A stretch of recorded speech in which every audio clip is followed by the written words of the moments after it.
เข้าคลิปด้วยกันไหมเขาจะได้ไม่เขินลองอุ้มกีตาร์มาดีกว่าใช่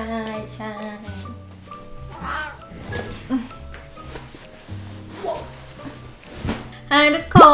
นเป็นยังไงกันบ้างเลวี่นะคะวันนี้มีจิกิต้า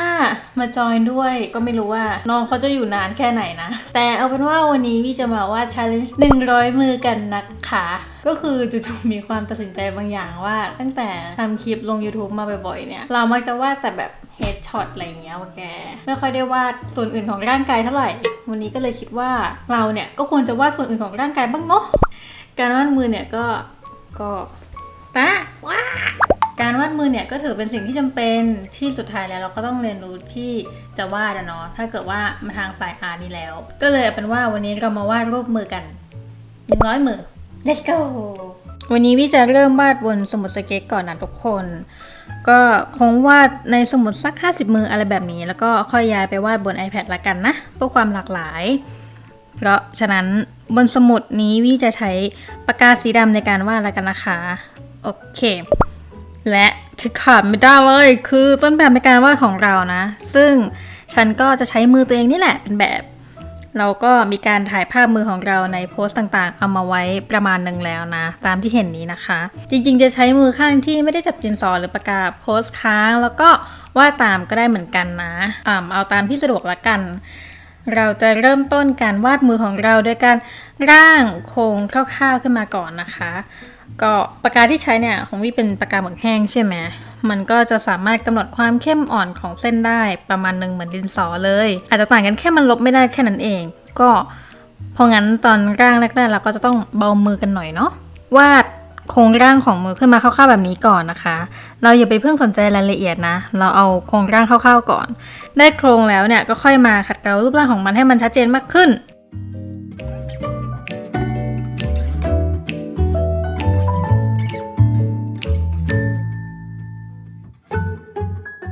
นี่ก็เริ่มมาใส่รายละเอียดแล้วนะคะหลังจากที่ร่างเสร็จมือแรกของเรานี่ก็จะเป็นหลังมือนะคะก็เริ่มต้นแบบง่ายๆก่อนแล้วเราก็ค่อยแบบว่าพัฒนาความแอดวานซ์ไปเรื่อยๆเนาะ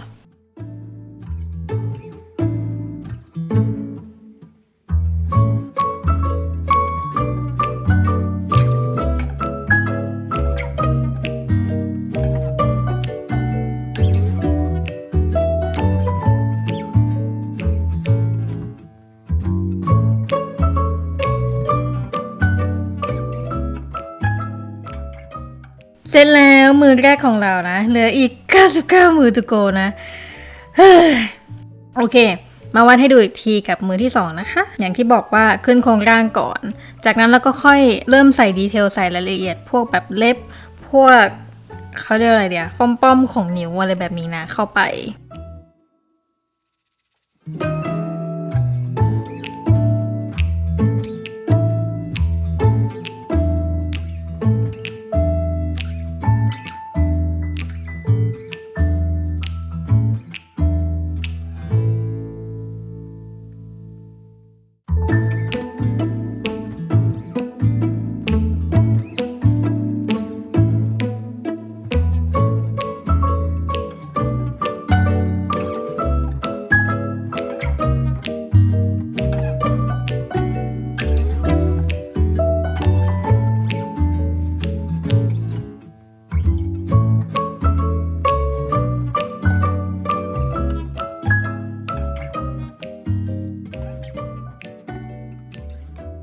สำหรับคลิป challenge วาด100 มือนี่นะเราได้แรงบันดาลใจมาจากคลิปจากช่อง YouTube แป๊บนึงนะ I'll make all jewelry จากช่องนี้แล้วกันนะคะ ก็จริงๆช่องนั้นเขาวาด500 มือนะก็จิตใจไม่แข็งกร้าพอนะที่จะวาดจำนวนมือมหาศาลขนาดนั้นเพราะว่าแค่100 มือเนี่ยก็กินเวลาไปหลายวันมากแล้วนะกว่าจะได้มาตัดคลิปนี้รวมถึงว่าจะว่าไงดีวี่อยากวาดให้มือแต่ละมือมันมีความดีเทลมากกว่าเวอร์ชั่นของคุณคนนี้ ด้วยนะก็เลยขอลดหย่อนมาแค่100 มือพอละกันก็สิ่งที่อยากได้จากการทำ challenge อันนี้นะคะก็คืออยากให้เรามีความมั่นใจมากขึ้นในการวาดมือในโพสต์ต่างๆอะไรแบบนี้คือบางทีตอนวาดรูปอะไรอย่างเงี้ยเราอาจจะเลี่ยงในการวาดท่าโพสต์นั่นนี่เพราะว่าเรารู้ว่าเดี๋ยวพอตอนวาดมือต้องวาดยากแน่เลยอะอะไรแบบเนี้ยแล้วก็จริงๆอยากจะหาเรื่องฟิลสมุดสเก็ตของเราด้วยนะอันนี้เนี่ยเราจะมีความเร่งสปีดคลิปหน่อยนะทุกคนเพราะว่ามันก็เป็นคลิปของวาดรูป100 มือนะก็ไม่อยากจะทำให้คลิปนี้ยาวเป็นชั่วโมงอะไรแบบนี้และด้วยพลังแห่งการeditคลิปแบบนี้เราก็จะเปิดให้ดูพร้อมกัน2 มือวาดพร้อมกันไปด้วยเลยแล้วกันนะ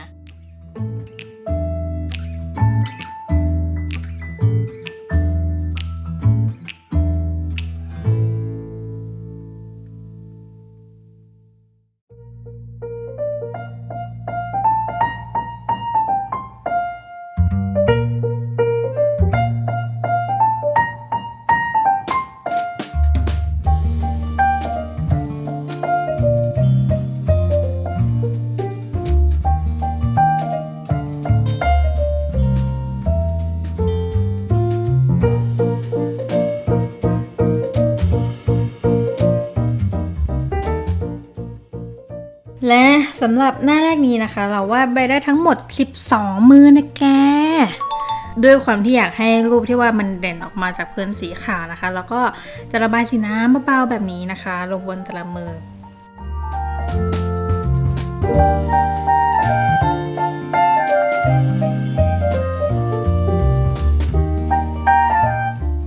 โอเค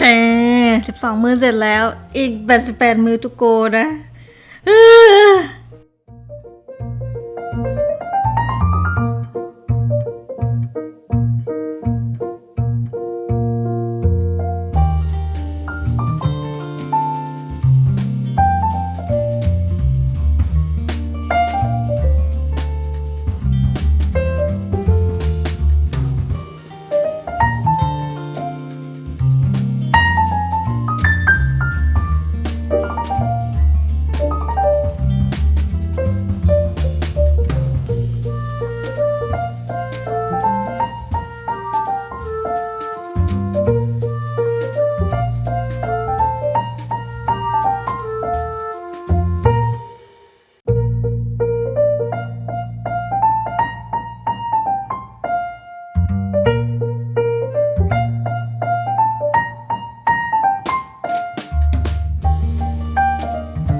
มือบางมุมที่มันอาจจะวาดยากหน่อยเราอาจจะต้องมองภาพรวมของมันก่อนนะว่ารูปร่างของมือโดยรวมเนี่ยมันเป็นยังไงให้มองเชฟโดยรวมของมือก่อนนะคะที่เราเห็นจากภาพแบบนี้เราร่างรูปร่างของเราที่เห็นขึ้นมาก่อนจากนั้นเนี่ยเราก็ค่อยเพิ่มรายละเอียดพวกนิ้วพวกเล็บอะไรแบบนี้ทีหลังอันเนี้ยวี่ถ่ายรูปมือตัวเองเอาไว้ประมาณ50 ภาพนะ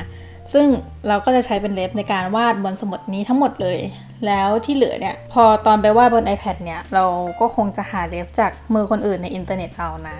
สำหรับใครที่อยากจะฝึกวาดมือบ้างก็แนะนำให้ถ่ายภาพมือตัวเองเอาไว้แบบนี้แล้วก็ฝึกวาดได้นะคะหรือจะใช้รูปของเราก็ได้เหมือนกันเดี๋ยวเราจะอัพไว้ให้ใน Google Drive นะก็เดี๋ยวเราจะแปะลิงก์ Google Drive อันนั้นไว้ที่ใต้ล่าง description นะเอาไปฝึกวาดเล่นๆกันได้แต่เรามีแค่50 รูปนะใครอยากจะวาดถึง100 มือเหมือนกันเนี่ยก็ต้องไปหาเองมาอีก50 ภาพนะคะแต่เอาจริงๆอ่ะพี่ว่าถ้าอยากจะฝึกไม่ต้องถึง100 มือก็ได้เว้ยเสียเวลาจริงๆวาดสัก20-30อะไรอย่างงี้ก็ได้นะแล้วก็ไม่จำเป็นต้องวาดดีเทลเท่าวีก็ได้วาดเป็นสเก็ตเล็กๆก็ได้เหมือนกันแล้วก็แนะนำว่าอย่าใช้เวลากับมือหนึ่งนานจนเกินไปนะแบบให้เวลากับเขาสัก 2-10 นาทีอะไรอย่างเงี้ยก็พอนานกว่านี้คือเราโฟกัสกับการทำให้มันเพอร์เฟกต์มากเกินไปก็ที่แนะนำแบบนี้เนี่ยเพราะว่าระหว่างที่เราวาดเราก็มีโมเมนต์ที่ใช้เวลากับรูปหนึ่งนานเกินไปเหมือนกันนะอย่างที่บอกนะว่าเสียเวลา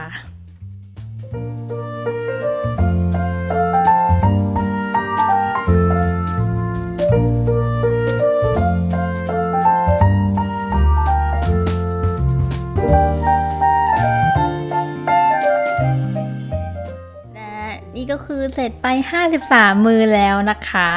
เดี๋ยวที่เหลือเนี่ยจะขอย้ายไปวาดบน iPad นะ ก็ตอนวาดบน iPad เนี่ยวี่หาเรฟมือจากใน Pinterest นะคะจะเป็นส่วนใหญ่ ทีนี้พอมันเป็นภาพมาจากในอินเทอร์เน็ตเนี่ยแนะนำอย่างหนึ่งสำหรับคนที่หาภาพ reference ในการฝึกวาดรูปบนอินเทอร์เน็ตนะคือพยายามหาภาพที่มันชัดแล้วก็ใหญ่หน่อยถ้าเป็นภาพที่แบบมันมีความละเอียดต่ำแบบนี้บางทีมันจะเห็นรายละเอียดได้ไม่เยอะแล้วมันจะทำให้ยากต่อการ study อะไรแบบนี้ทุกคนแล้วก็เผื่อมีคนถามแอปที่เราใช้ว่านะคะชื่อว่าแอป Procreate นะซึ่งแอปเนี้ยมันจะอัดคลิปตอนเราวาดไว้ให้อัตโนมัติด้วยคลิปนี้เราก็ export มาจากตัวแอปนะถ้าอยากเห็นว่าหน้าจอตอนที่เราวาดเนี่ยของเราจริงๆมันเป็นยังไงคือจริงๆเนี่ยเรามีไลฟ์สดวาดมือกับทุกคนด้วยนะเมื่อเสาร์ที่แล้วนะคะก็เดี๋ยวจะแปะลิงก์เอาไว้ให้ที่ใต้ล่างคลิปนะหรือก็กดตรงไอคอนตัว i ตรงนี้ก็ได้เพื่อที่จะไปดูคลิปนั้นนะอันนั้นก็จะได้เห็นด้วยแหละว่าแบบที่เราไม่เร่งสปีดคลิปความเร็วของเราในการวาดมือแต่ละมือเนี่ยมันคือประมาณไหนนะสำหรับเราอะวาดบน iPad มันง่ายกว่าวาดบนกระดาษนิดนึงอาจจะเป็นเทียบว่าแบบเราเป็นสายดิจิตอลด้วยละมั้งคือจริงๆก็พยายามจะไม่ใช้เครื่องไม้เครื่องมือในการช่วยวาดมากอะไรแบบนี้นะแต่มันก็มีแบบเผลอๆเหมือนกันนะไปตามความเคยชินอะไรแบบนี้บางทีก็แบบเผลอใช้ตัว selection ในการย้ายนั่นนี่นิดหน่อยอะไรแบบเนี้ยแต่ก็ไม่เป็นไรหรอกมั้งเนาะ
ก็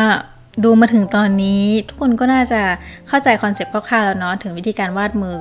การขึ้นโครงร่างก่อนมองหาเชฟนะคะโดยรวมของต้นแบบแล้วเราก็ค่อยมาใส่รายละเอียดของนิ้วหรือของเล็บอะไรอย่างนี้ซึ่งวิธีที่พูดถึงเนี่ยสามารถเอาไปแอพพลายกับการวาดทุกสิ่งได้เลยนะไม่ใช่แค่การวาดมืออย่างเดียวและเราก็มาถึงมือที่100กันแล้วกุมกอดเสร็จสักทีโว้ย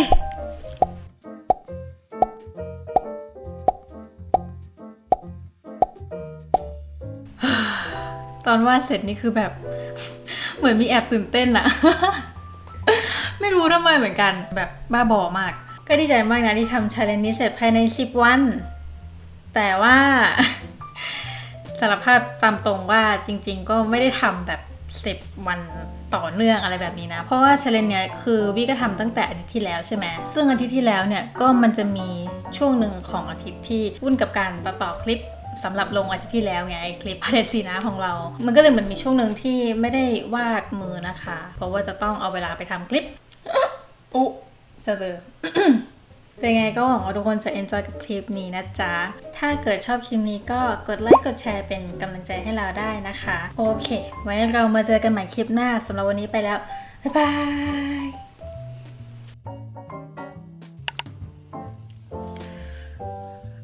คุณหมีน้อย